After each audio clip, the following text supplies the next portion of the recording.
you, Betsy. I do just want to give a shout out to everyone on the OACRA board who's been working on getting this entire meeting together, because y'all are doing a wonderful job.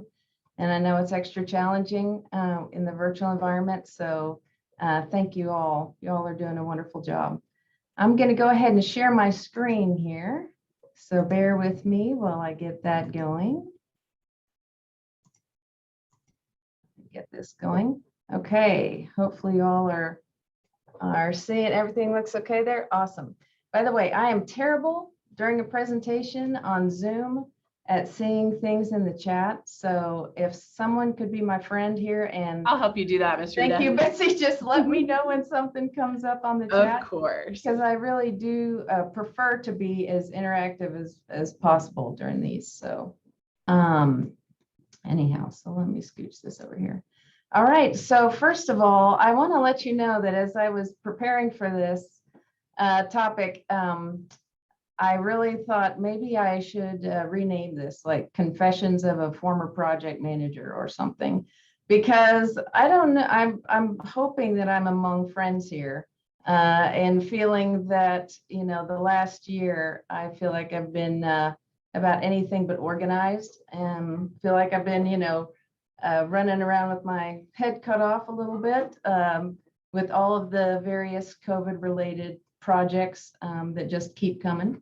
So anyway, but I will tell you that going through all of this material has really also though kind of given me some new invigoration, just reminding me how well things reminding me of the tools that are available there and how it can really help us in our work. So, and just to give you a little background, before I came to the Registrar's office in 2006, I worked in, my career before that was in information technology, and a good part of my time in IT, I was a project manager. So that's where I got the background. I did get certified as a project manager when I was in IT, and really loved it. I really enjoyed that. I'm a nerd. I'm a, you know, math geek. That's all the formulas, you know, that you see here on the thing.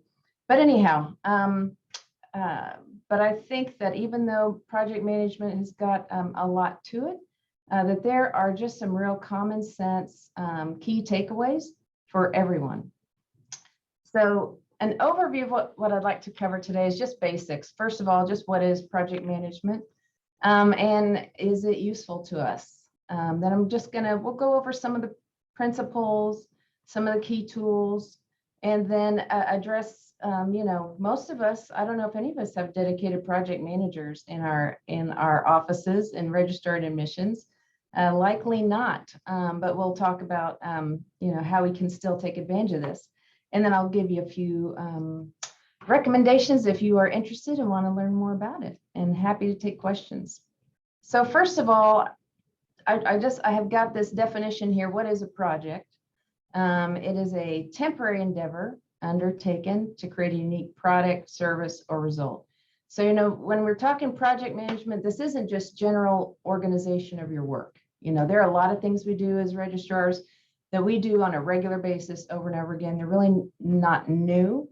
However, we do also have a lot of projects that we work with, you know, things that have a definite beginning and an end, something where you're doing something new. So like if you are developing a new system or implementing a new system, or often we have to implement changes to an existing system. We've got new policies we have to implement. Sometimes you might just be doing a reorganization or restructuring some of your processes. So all of these things that have a definite beginning and an end. And project management then is just applying a certain set of knowledge and skills and tools to project activities to help meet your project requirements.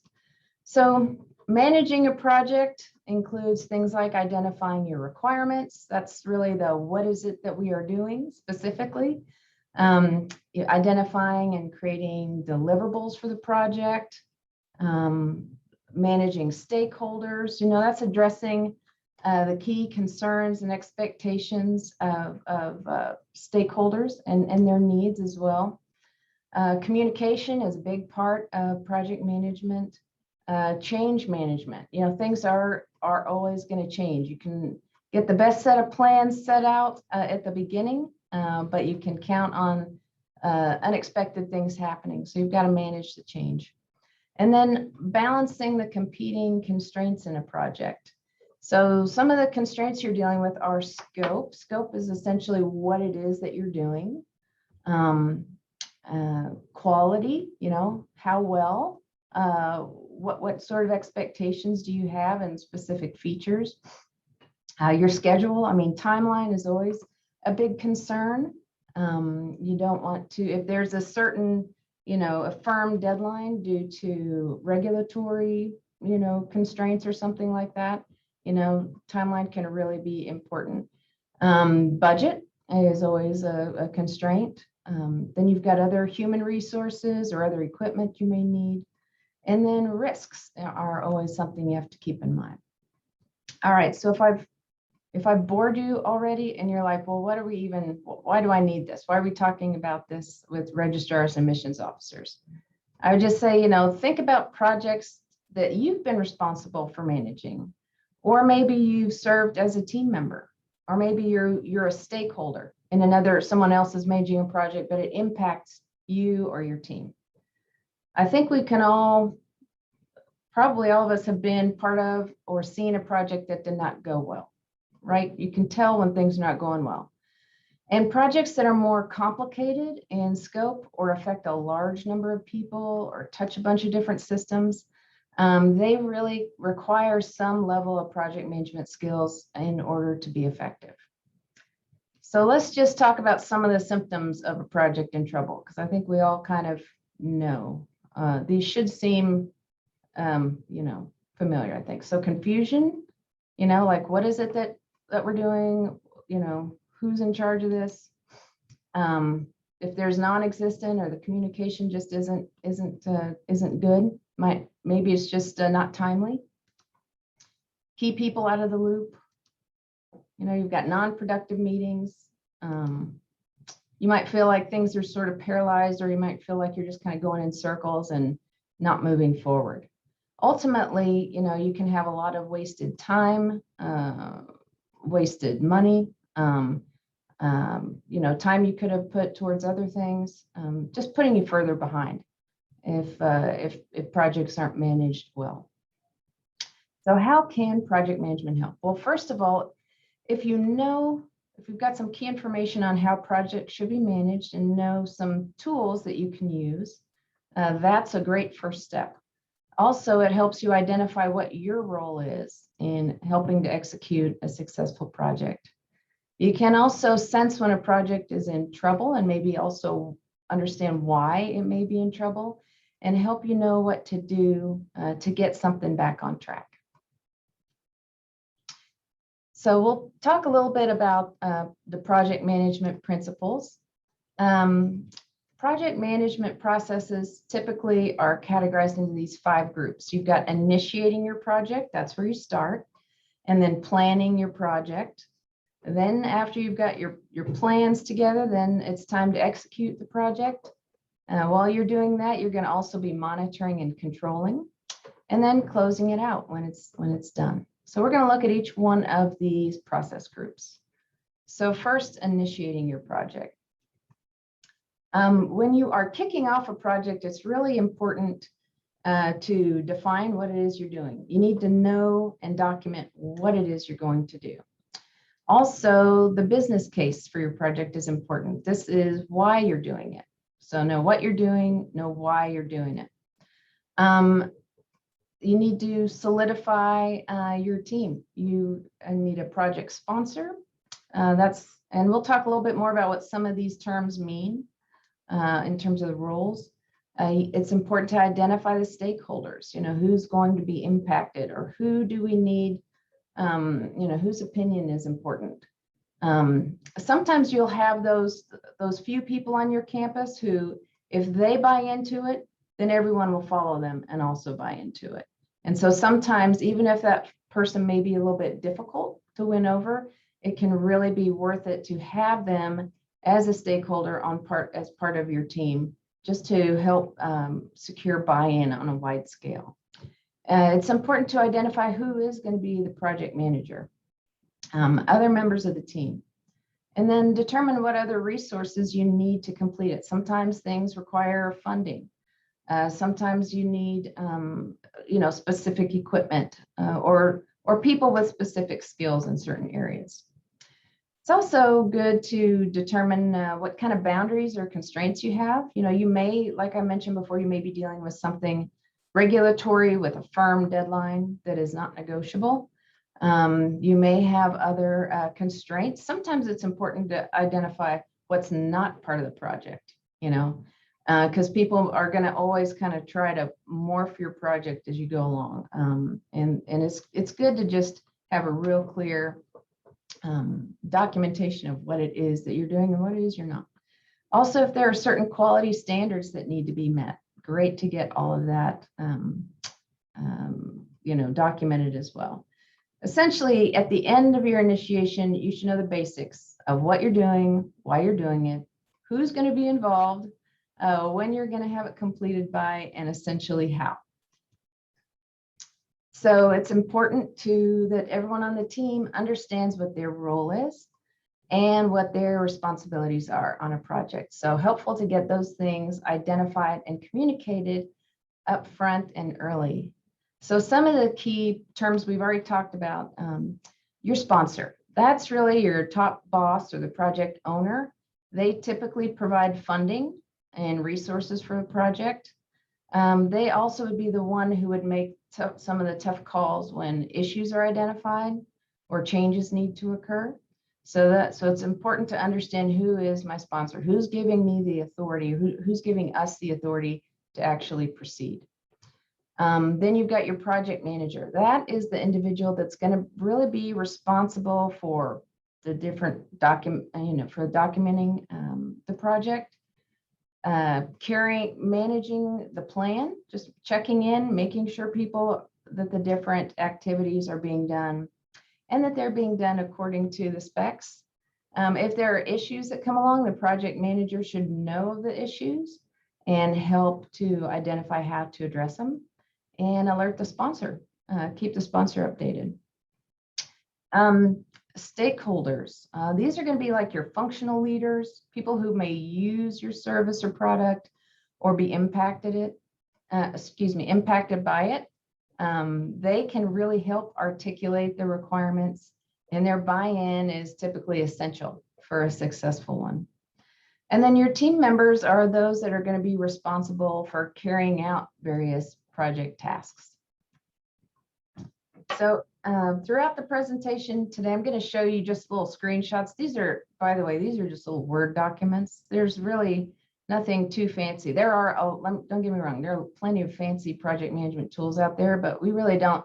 There's a lot you can do with paper, Word documents, sticky notes, things like that, spreadsheets. So just some initiation tools.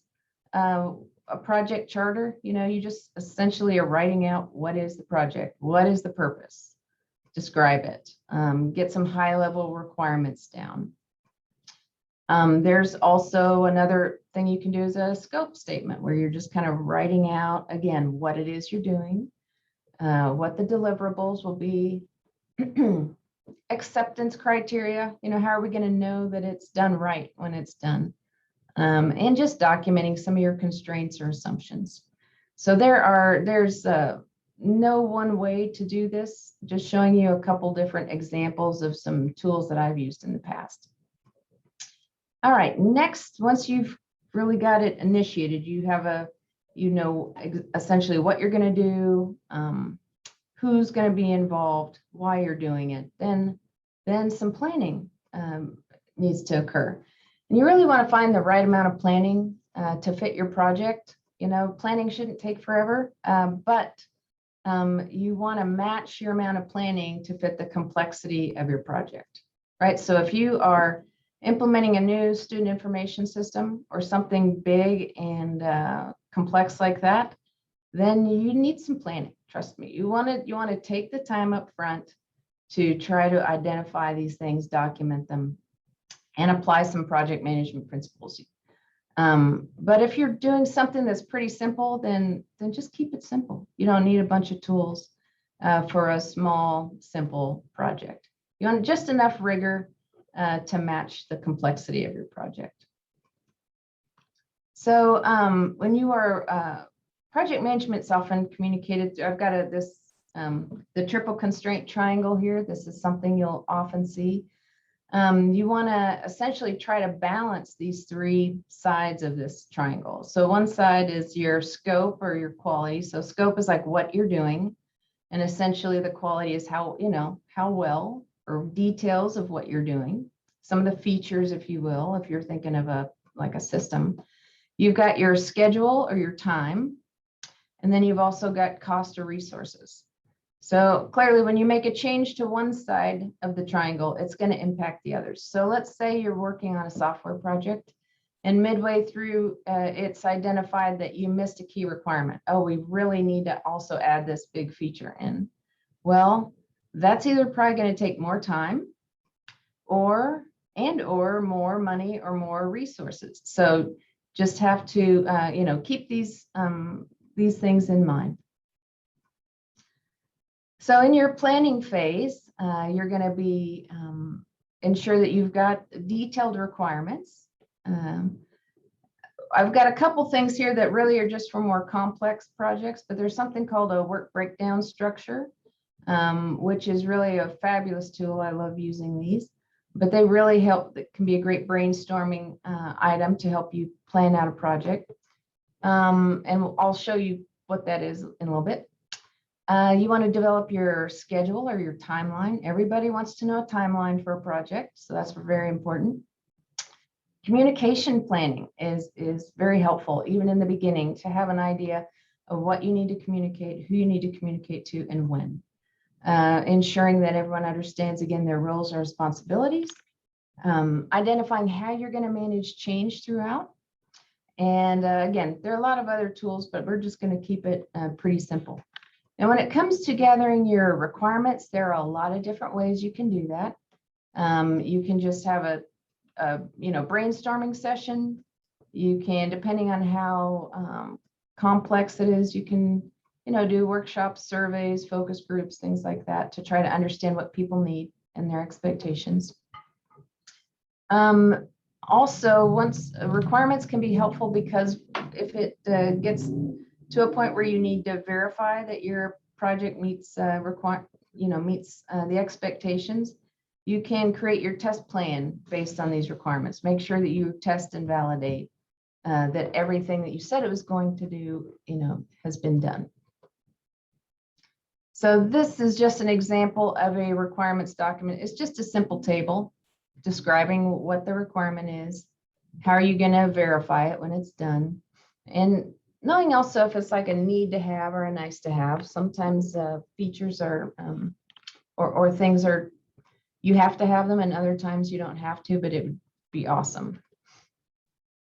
And then a work breakdown structure is a way that you take your project and you just try to identify, you think of it kind of like an org chart, and you just subdivide your work into smaller, more manageable components. So essentially, I know this screenshot I've got here is really small, but like we've got, if the first, if this first column here is just your project management, this is the initial planning. So I've got to get like my requirements done. I've got to get my communication plan done. So each kind of put the different pieces that you need to have. If you are designing software, you're going to have your requirements would be one thing that you have to get done. That's one of your work activities. Maybe you've got to get hardware installed, in order to implement a new system. You need to have testing done. So you've got to, something on your work breakdown for doing the testing. You've got to have support services. So if you are going to have, documentation for this or training, you want to make sure that you kind of plan and account for those things. Another way, my favorite way to do work breakdown structures are just with sticky notes and a wall. I mean, you just get your team together, and or yourself if you're. But I would always advocate for working with a team. It's you're always going to have a better outcome. The more great minds you get together to help work things out, you just start, can have a great thing where you just start, identifying what do we need to do to get this project done. Write it down on a sticky note, put it on the wall. And in the beginning, you don't even have to have them in any certain order. You can just put them up on the wall. And then once you've pretty much exhausted your thoughts and ideas on all the things you're going to have to do to get the project done, then you can try to start grouping them into, kind of chronological or logical groups. And then you'll just kind of see things start to take form. As you're doing this exercise to help create your project schedule or your project plan, you're going to want to think about what things have to be done before other things, right? So like if you're working on a new system or upgrades to a system, you're going to want all your requirements. You're going to want, details of what you need to get done. You want to get that done before you actually start executing that, before people start actually making the changes. And then you're going to have to do your testing at a certain time, right? So you're going to have your training materials ready at a certain time. So think about those as you're kind of organizing these sections of your sticky notes. And then once you've got your work activities defined, so in what I explained before, your sticky notes on the wall, each post-it note would be a work activity. So once you've got that all kind of defined and laid out in a logical order, and you want to kind of sequence them, again, you don't have to, it doesn't have to be too complicated. Just as much detail as is needed for your specific project. Determine what dependencies there are, what phases you might need, essentially what needs to come first. You also want to identify who's going to complete each activity.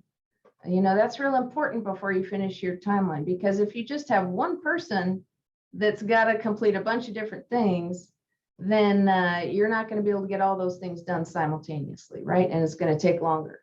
But if you can add some more resources, if you can say, well, okay, I'm going to have Betsy do this piece, I'm going to have Kyle do this piece, Sheila do this other piece, then you might be able to have those things done simultaneously and take less time.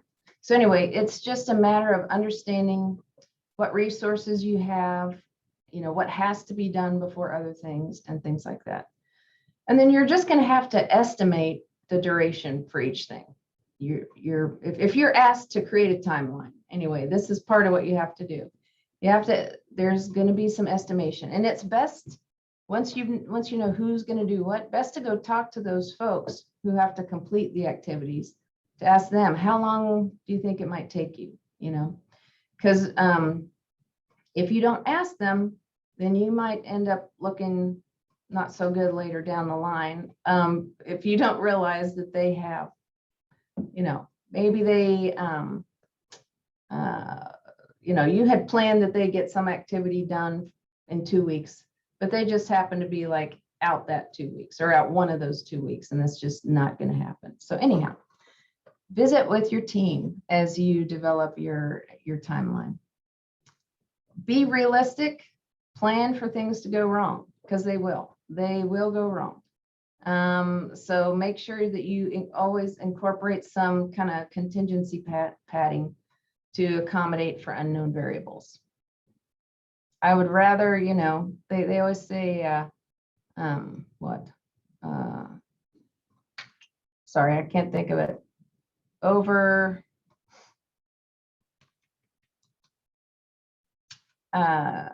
you thinking of under promise, over deliver? Yes, thank you. Sorry, the words I had to deliver. Thank you, Betsy. Yeah.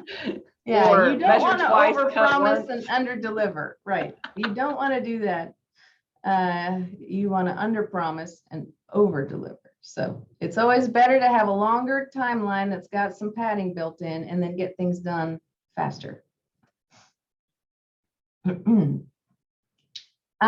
in terms of creating a schedule or timeline, there's no one way to do it. You don't have to have anything fancy, even like this, this Gantt chart I'm showing you. But I think a lot of us probably just see like a table. You can, which is totally fine. You can just have a table or bullets listing dates, this is done, dates, this is done. That's perfectly fine. If you're dealing, sometimes something like this is nice because in addition to just listing out what needs to be done and maybe a date, this gives you a visual. So for those of us who are visual folks, really seeing how long things take in a calendar format can really be helpful. And then you can get, if any of you have ever worked in Microsoft Project or other project management tools, sometimes these can get really detailed and show kind of project constraints or, but anyhow, I'm just going to move on from that.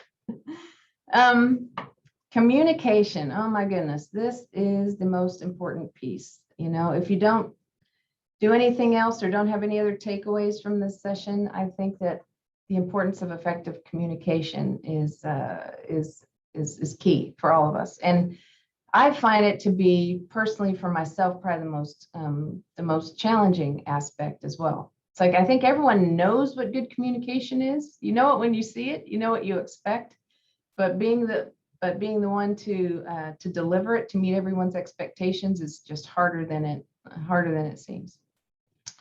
So it helps to plan out your communication. Just have a plan in advance. Identify the different audience groups. Who do I need to communicate to?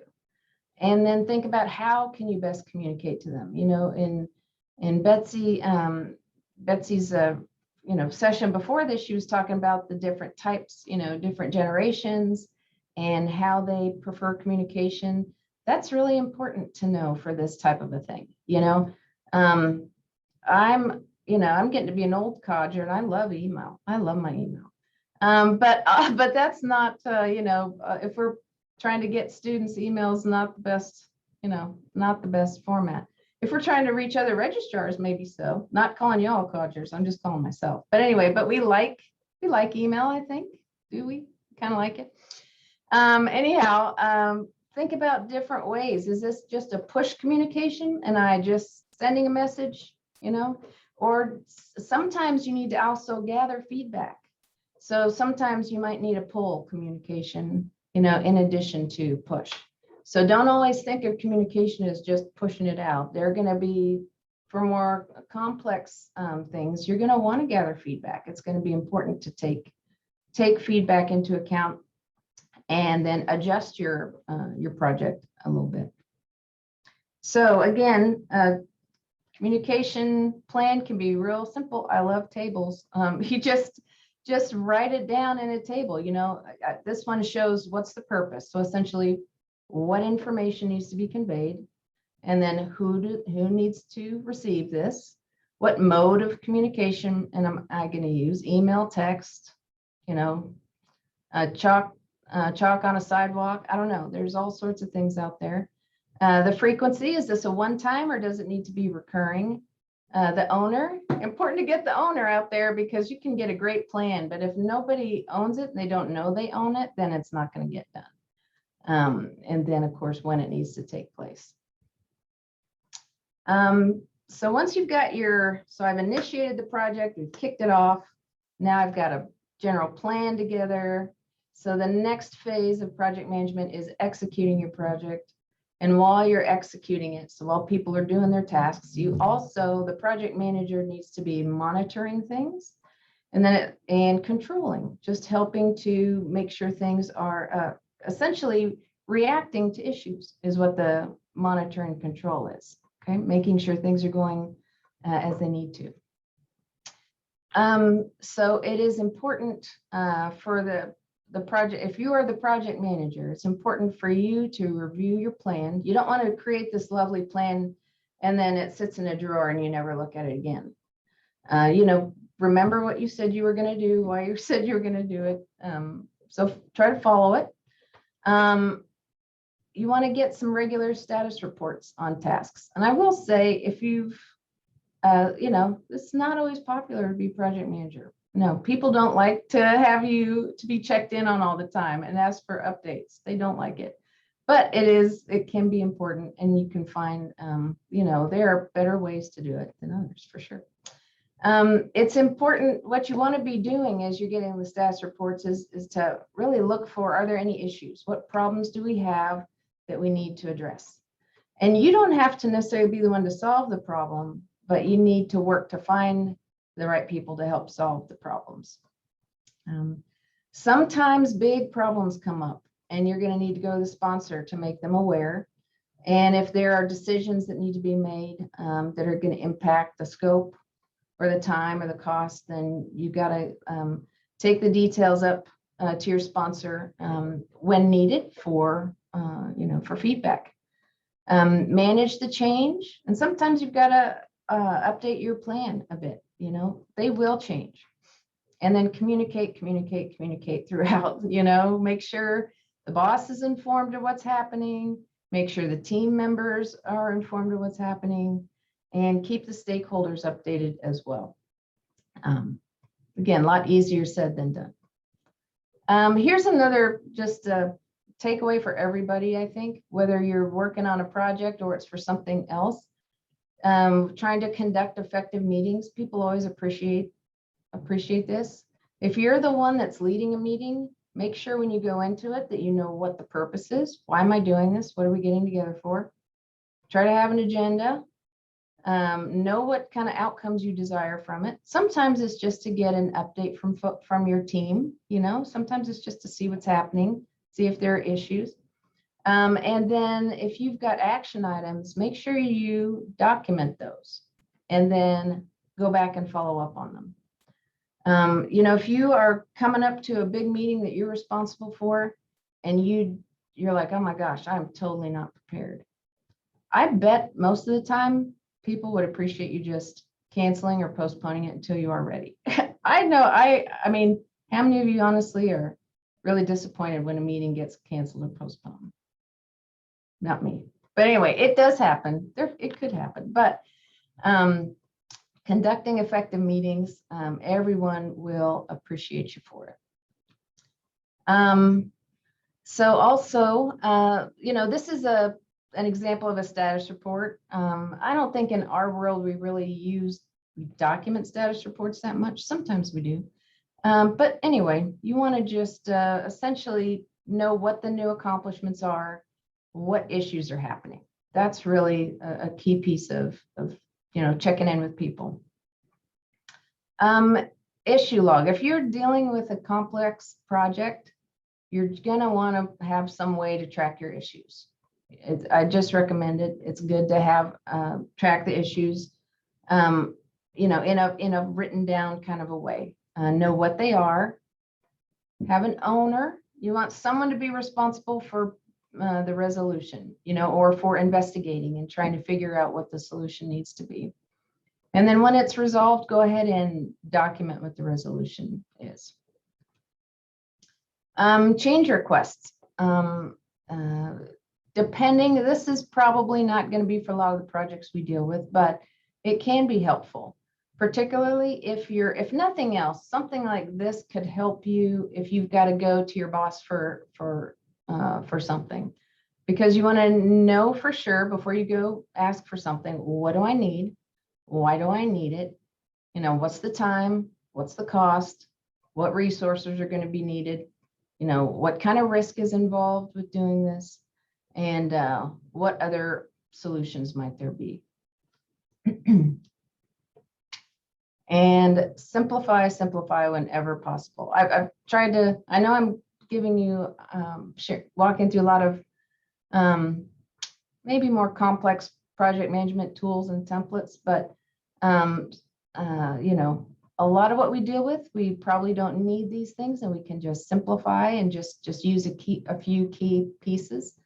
But if you are challenged, if someone gives you this huge new system to implement, I would say take a look back at some of these, and don't underestimate what some effective project management tools can do for you and for your institution.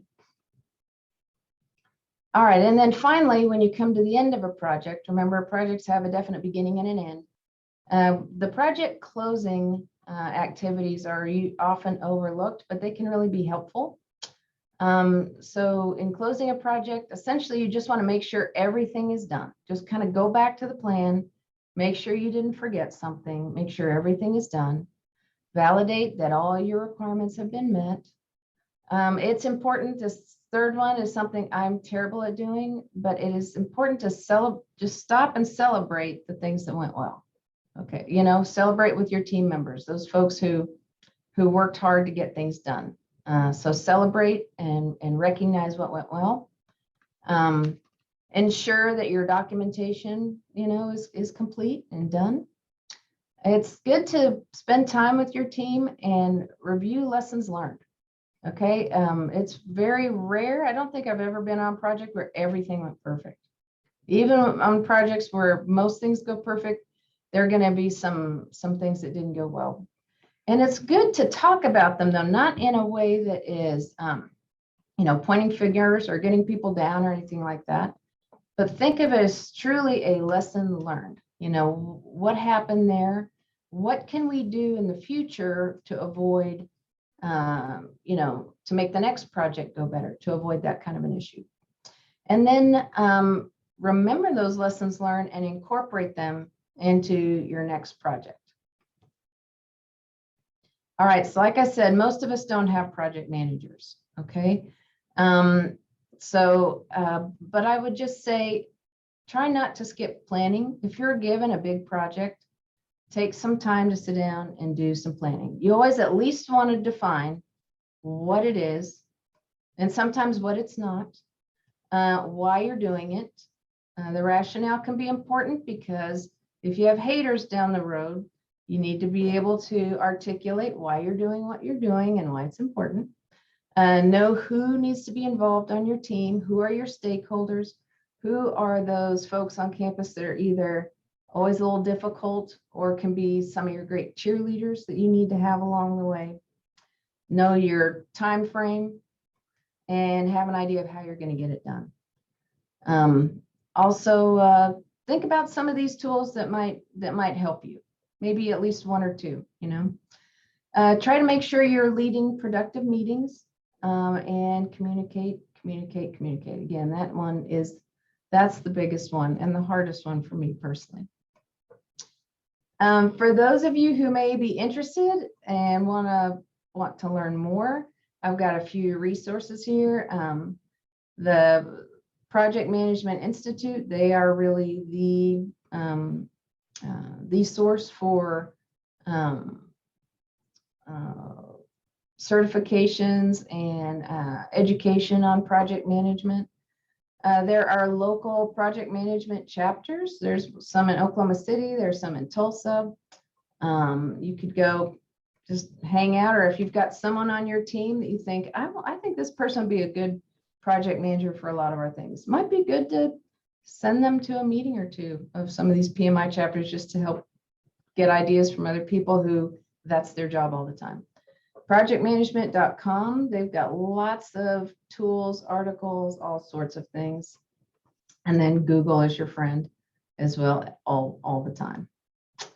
Okay, so that's kind of the end of my slides I've got. I'm going to go ahead and stop my share here and just see what questions you all have or discussion. There was a lot of love for sticky notes in the chat, so. Okay.